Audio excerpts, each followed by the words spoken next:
Good morning, friends. Good morning. I appreciate being invited to give the message today.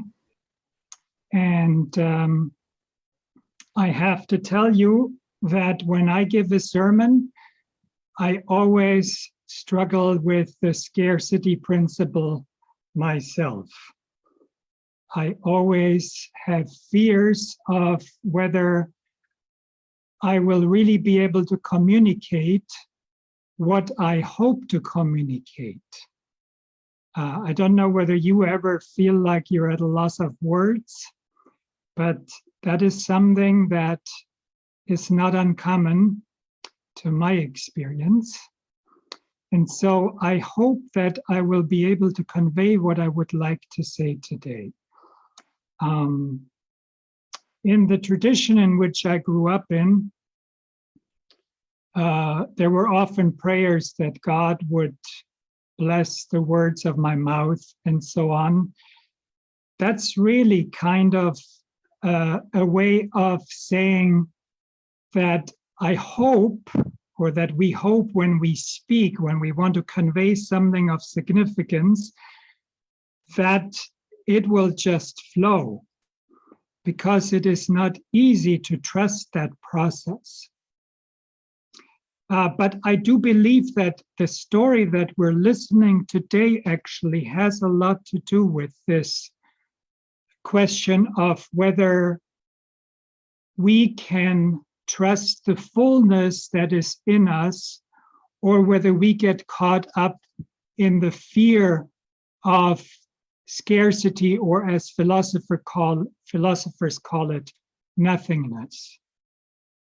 So I would like to read the story on which I base my message today. It's a story that has been very significant throughout history. You find it in the Bible, in the first book of the Bible, Genesis 2:25. It's only one verse from Genesis 2, and then Genesis 3:1-7. The story in Genesis 2 is typically called the story of paradise, and then in Genesis 3, the so-called story of the fall. So let me read this story, and it's very important that I start with the end of the story of paradise. So there it says in verse 25, chapter 2, and the two of them, the man and his wife, were naked, and they were not ashamed of it.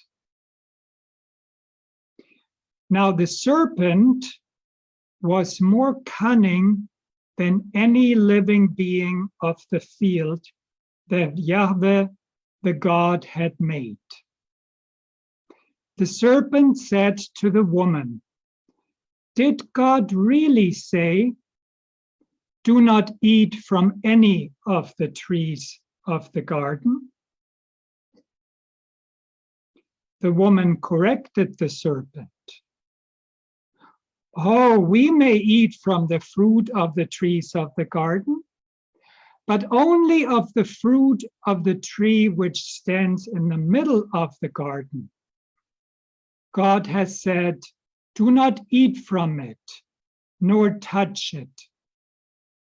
Otherwise, you must die.' The serpent replied to the woman, 'No, no, you will not die. Rather, God knows that the day you eat from it, your eyes will be opened, and you will be like God, knowing good and evil.'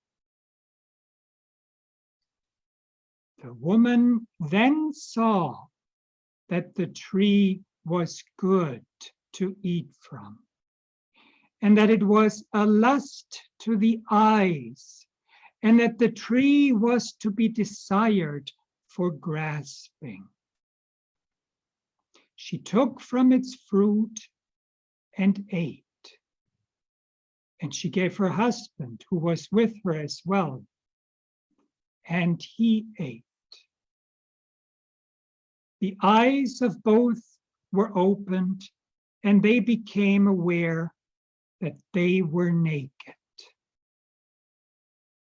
They sewed fig leaves together and made loincloth for themselves.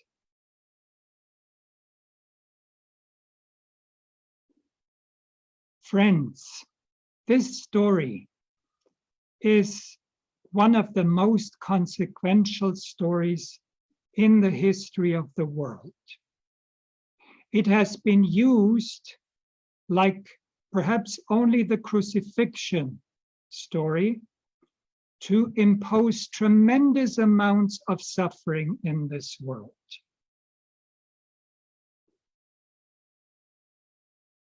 Emotionally, spiritually, culturally.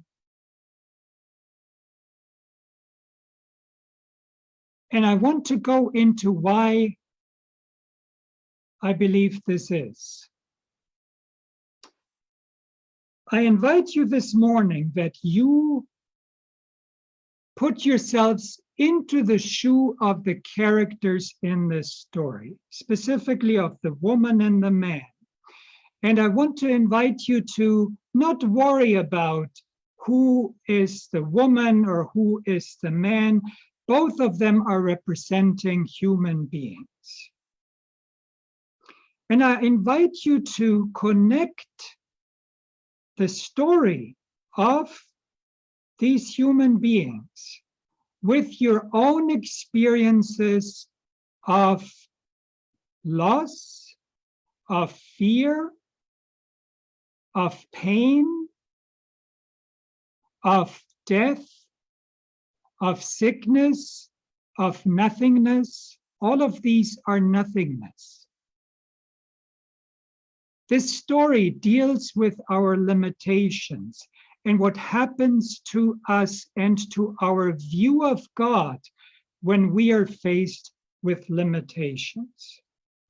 Now, what I want to suggest to you is that stories like this in the Bible are not objective accounts of God. One of the things that has been used to oppress people personally and socially is that the Bible has been taken to provide objective accounts of God, descriptions of God, as if every single time that the word God is mentioned or that God does or says something in the Bible, that it means this is how God really is. What I want to suggest to you is that this is not actually what the Bible is portraying to us.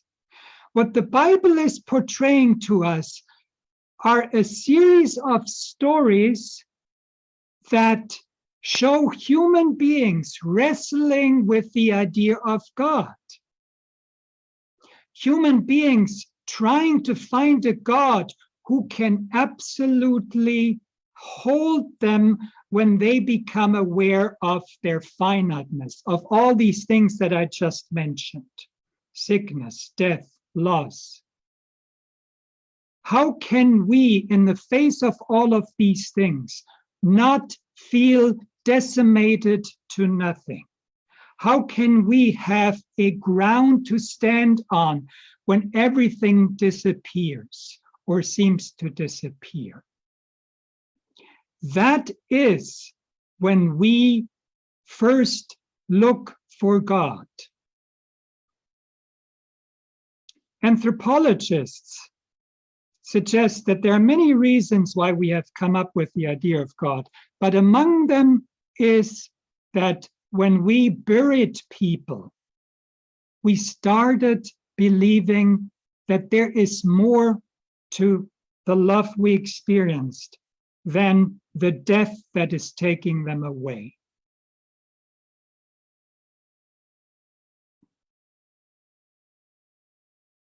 Now, in this story, Genesis 3, we are witnessing an experience after there has been bliss. It's very important to point out that context. The reason why I read verse 25 from chapter 2 from the paradise story is because it says that we are naked and we are not ashamed of ourselves. Again, remember, read this as your story. We become aware of our limitations and we are not ashamed of it. We become aware of death, and it is not the big problem that we often feel it is.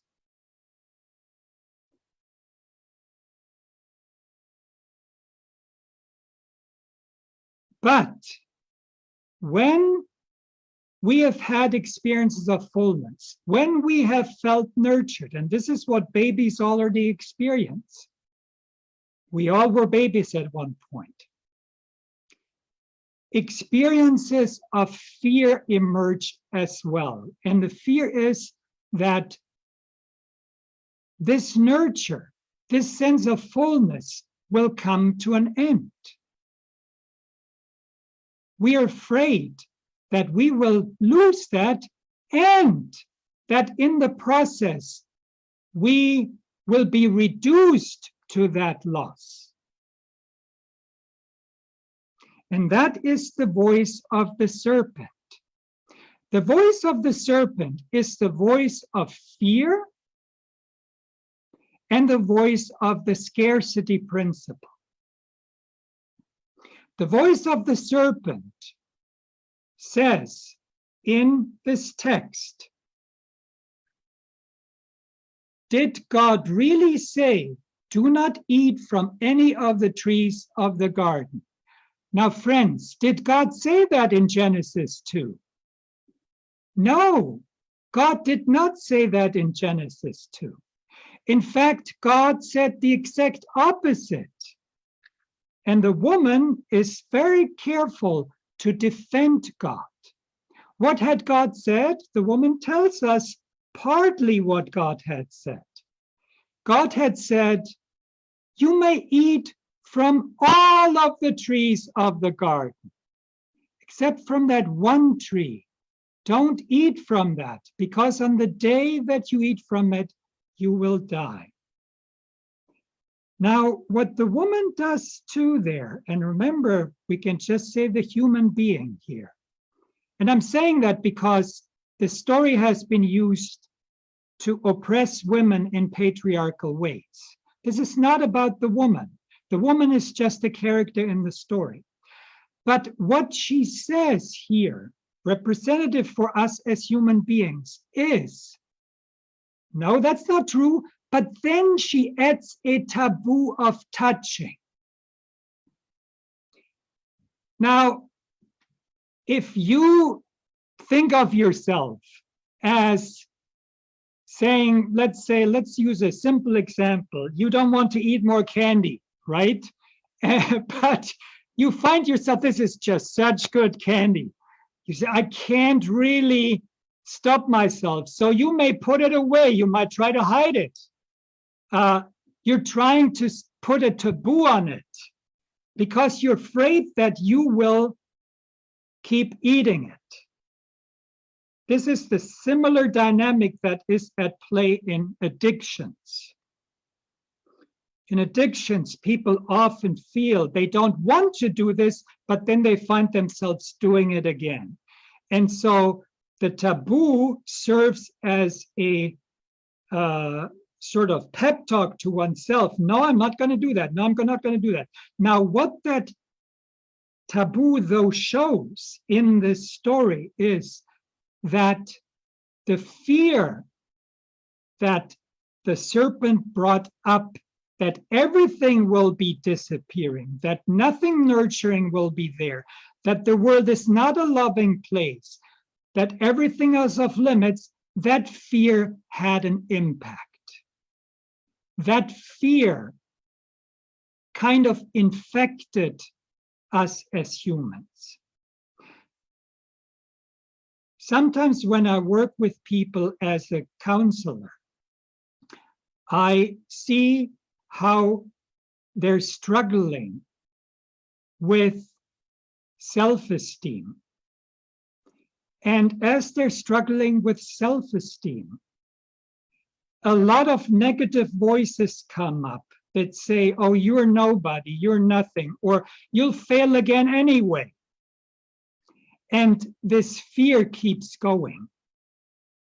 And when that fear is there are often attempts. No, I'm not going to do that again. I'm trying to do better. I'm trying to kind of pull myself up by the bootstraps. The fear has infected us as humans when the voice of the serpent comes up. Now, one thing that's very significant in the story, in the very first verse, it says, the voice itself is not the problem. It says the serpent is created by God. That means not that God wanted to inflict us with something or tempt us with something. It just means the awareness of our limitations will always be there. The awareness that we are naked will always be there, because there's something very fascinating about the description of the serpent. The word that this text describes the serpent with is as cunning. And the Hebrew word for cunning has the same root as the Hebrew word for naked. The serpent represents our nakedness, our experience of our nakedness, and the fear that it brings up. Nakedness is not that, here I'm naked in sort of a physical way. These are symbolic things. Religious texts are symbolic stories. They're not about biologically eating a fruit or anything like that. It's about symbolic stories, and the nakedness has to do with our experience of limitedness, limitations. And what our mind can unfortunately do is our mind can, the psychologists talk of catastrophizing. There will be never anything good. I'll always be bad. That's called catastrophizing. But what that points to is we have in our mind actually an ability to what I call infinitize. We can infinitize fear. We can make it go out of proportion. And that is what happens when the serpent starts talking. The fear of being reduced to what the serpent says, the fear that we are reduced to the limitations, is what sets the rest of the trajectory of the story.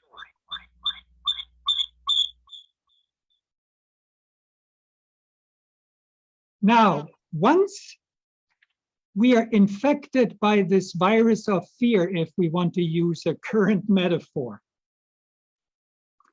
what happens to our view of God?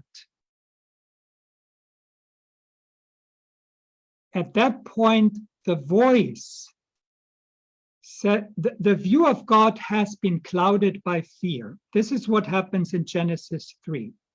It's a story that teaches us that how we lose sight of the God of fullness and see God not as a God of fullness and of love, but as an ultimate depriver.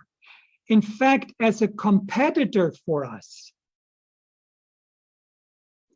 When the source of love and the source of life is seen through the lens of scarcity, it becomes our enemy. And then, only then, are we trying to replace that source of life with our own efforts. Now, the serpent in the story at that point says, no, you will not die. You will not die. Rather, God knows that on the day you eat from it, your eyes will be open and you will be like God, knowing good and evil. We only are susceptible to this kind of idea that God has forbidden things from us, that we need to be our own God, or to translate it into other language, we only need to be selfish when we have lost our sense of self. We only need to grasp for something in the world to replace the absolute sense of footing that we lost when we have lost it. We only need to play God when we don't feel loved. We only need to play God when we fear that there will ultimately be no nurture that will be feeding us when we're afraid of death, of limitations, of our nakedness. Now, when God is lost in this fantasy of fear that is in complete contrast to the God in Genesis 2 that walked with humans, where they enjoyed each other, where they love each other, where they feel full. When God is lost in that fantasy of fear, only then the tree becomes desirable. Only then does that one fruit of the tree in the middle of the garden become the source of all hope. Now, of course, there's a big question. What is this fruit? What does that mean? In this question of in the language of the serpent, why did God deprive us of that? When we think that way, we are already caught up in the scarcity principle.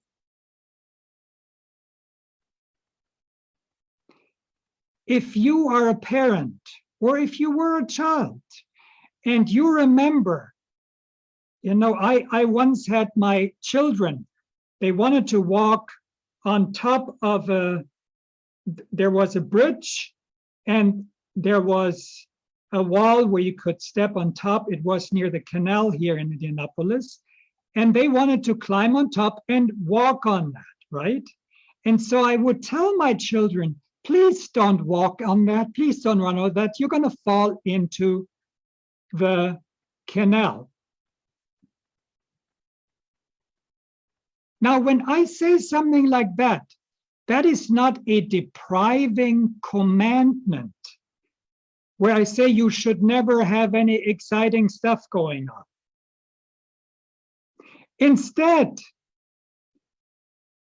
I don't want them to die.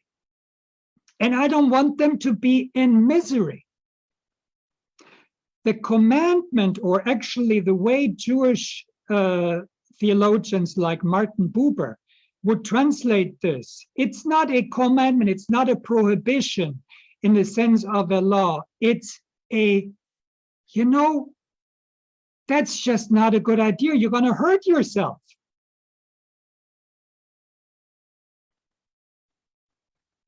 Now, what we need to understand what that means, but we only understand if we understand what the knowledge of good and evil is. Because here is the important point why I read the last verse of Genesis 2:25. And now this, what is the knowledge of good and evil? The knowledge of good and evil is once they have taken the fruit,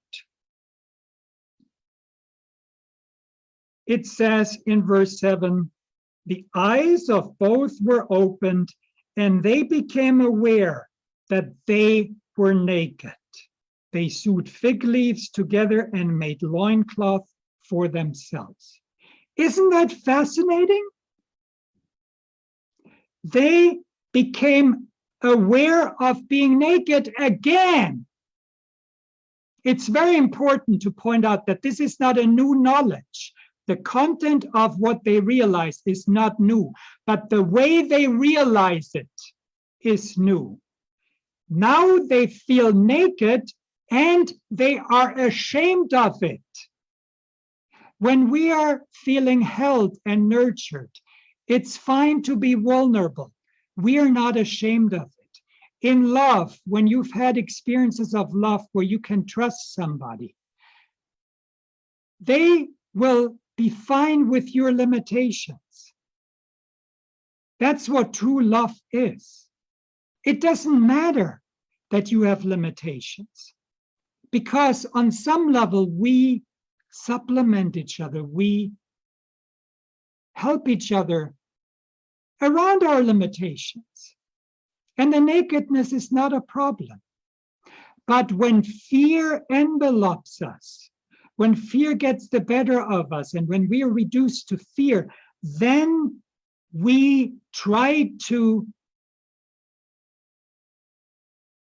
fill ourselves, fill our nakedness, fill up our finitude, fill out our sense of nothingness with all kinds of things in the world that can never really satisfy that. And then we feel inadequate.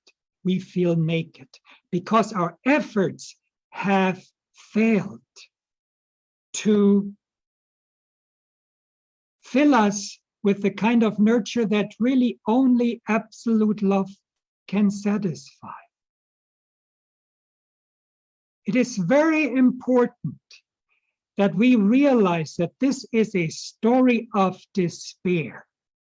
I'm emphasizing that so strongly because, friends, the reason why the story is so consequential and has been used in such harmful ways is that the focus was on, oh, we as human beings at one point in the long distant past grabbed some fruit, and that was an act of disobedience.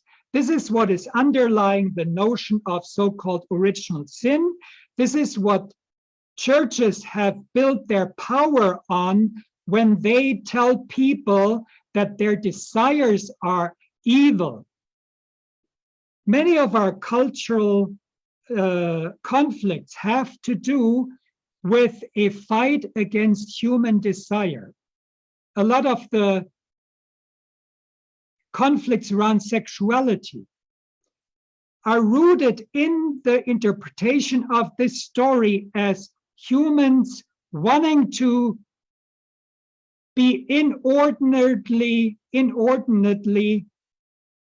satisfying themselves. The taboo that the woman added in the story has been read to, oh, this is a story about sexuality and inappropriate sexuality, and God is kind of squelching at us, throwing us out of paradise. Sexual morality has been shaped around this story.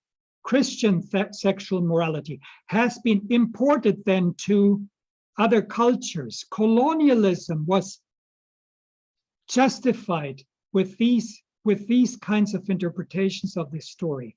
And most importantly, folks, the story has been used to say God has to break our will because we willfully transgressed. What I invite you, friends, to do is to read this story no longer as a story of transgression, but as a story of despair, where we as human beings are grasping for straws when we are in a hell of fear. And what happens is that when we read this story instead of, oh, this is how God really is, what we're doing actually is we're believing the voice of the serpent. And I have to say this very clearly, friends. The church has very often believed the story of the serpent and has almost acted like the serpent, has given us fruits in terms of doctrines, and then has thrown us out of paradise. God does not throw us out of paradise. The baseline of life, the stories of Genesis 2 and 3 suggest, is the story of paradise. Paradise is not something that happens after this life. Paradise is the baseline of our life. When we believe that we are rooted in God, at that point, there is paradise. That, there's the story of the jar of the prophet Elijah when he is all famished. And there is the jar that will never end.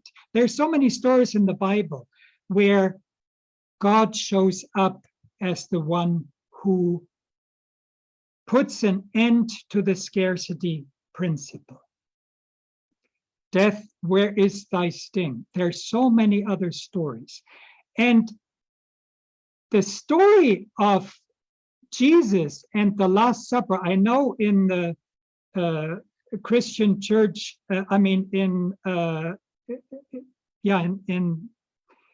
some traditions, the story of the Last Supper is not a big deal.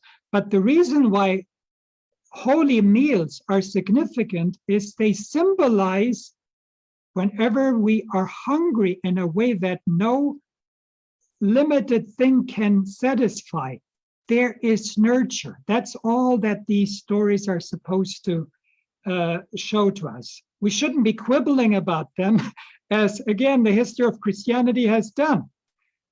It's terrible that these kinds of symbols were misused in this way. Wars were started over this. So, friends, I invite you today, when you feel that fear creeps in on you, when you feel that fear reduces you to nothing, when you've had losses, when you've had sickness, when friends have been sick, when you come to the end of your wits, that you don't believe the voice of the serpent, that you don't believe the message, oh, everything is gone, nothing is there, you'll never find something. And instead, that you question, that you talk back to that voice, and that you hold in mind that God actually, even at the end of this story, comes back in the garden and asks, where are you? But Adam and Eve are so caught up in fear that they try to hide. We don't have to hide. God does not chase us away. The God who chases us out of the garden is a figment of the serpent's imagination, is a figment of our fear of the scarcity principle. Let us not give in to fear. Let us hold paradise in mind. In paradise, we can be naked